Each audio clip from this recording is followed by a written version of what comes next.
A magnitude 4.7 earthquake occurred.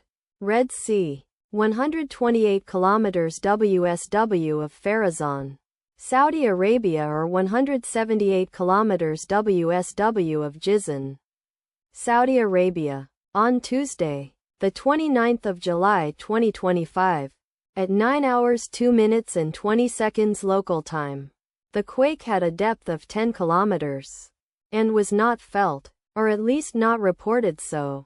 Data source from EMSC.